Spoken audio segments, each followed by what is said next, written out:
warahmatullahi wabarakatuh.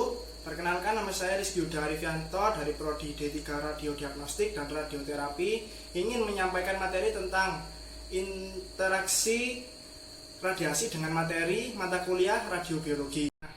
Di sini saya akan menyampaikan materi tentang radikal bebas. Nah, apa itu radikal bebas? Artian radikal bebas. Radikal bebas atau sering disebut reaktif oksigen spesies atau ROS adalah bahan kimia yang dapat berupa atom maupun molekul yang tidak memiliki elektron berpasangan.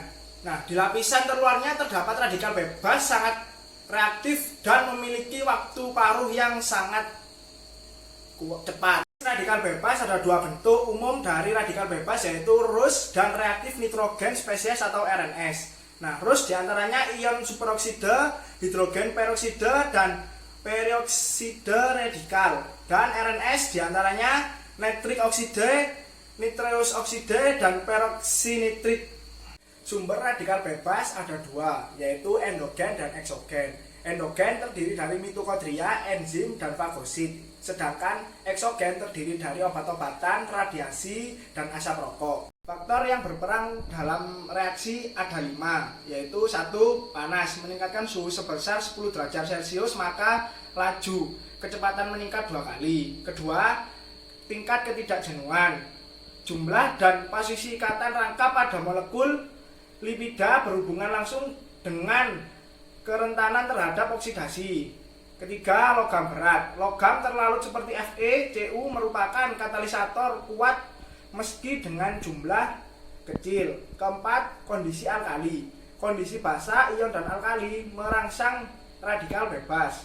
Dan yang terakhir, kelima, cahaya, terutama ultraviolet yang merupakan inisiator dan katalisator kuat. Proses pembentukan radikal bebas ini ada 3, yaitu yang pertama inisiasi, di mana pembentukan awal radikal bebas yang disebabkan oleh bantuan panas atau radiasi. Yang kedua, propagasi, reaksi yang melibatkan radikal bebas yang mana jumlah radikal bebas akan tetap sama. Radikal bebas yang telah terbentuk akan merebut atau dari senyawa stabil. Dan yang ketiga adalah terminasi, radikal bebas berubah menjadi radikal bebas stabil dan tidak reaktif. Tahap ini menyebabkan turunnya jumlah radikal bebas, umumnya diakibatkan penggabungan radikal bebas yang masih terjadi. Bahaya radikal bebas ini ada 4, yaitu yang pertama, gangguan sistem saraf pusat seperti penyakit Alzheimer dan jenis demensia lain. 2, penyakit jantung karena tersumbatnya pembuluh darah. Yang ketiga, kanker. Yang keempat, penyakit yang mengiringi proses penuaan. Saya akan membahas tentang pengertian PUFA. Pengertian PUFA adalah jenis lemak yang molekulnya tersusun atas rangkaian atom-atom karbon yang memiliki lebih dari satu ikatan ganda. Nah, ikatan ganda ini menyebabkan molekul lemak tidak jenuh dengan atom hidrogen atau masih bisa menambah atom hidrogen. Terbentuknya radikal bebas pada asam lemak tak jenuh. Struktur radikal karbon yang terbentuk akan beresonansi dengan elektron yang tidak berpasangan di antara C9 hingga C13. Selanjutnya terjadi reaksi propagasi, di mana struktur yang akan beresonansi dan bereaksi dengan oksigen tritit membentuk biradikal yang memiliki 2 elektron tak berpasangan. Reaksi radikal bebas dengan protein. Antioksidan merupakan senyawa pemberi elektron atau elektron donor atau reduktan. Nah, senyawa ini memiliki berat molekul kecil tetapi mampu menginaktivasi berkembangnya reaksi oksidasi dengan cara mencegah radikal bebas.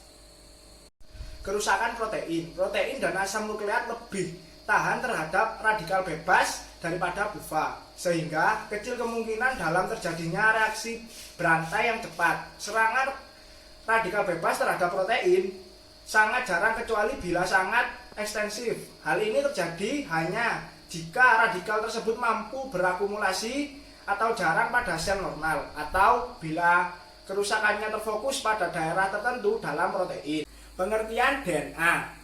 DNA adalah asam nukleotida yang terbuat dari rantai panjang nukleotida. Satu nukleotida terdiri dari asam fosfat, glukosa, dan basa nitrogen. DNA ini merupakan materi genetik yang mengandung informasi genetika yang akan diwariskan ke generasi selanjutnya.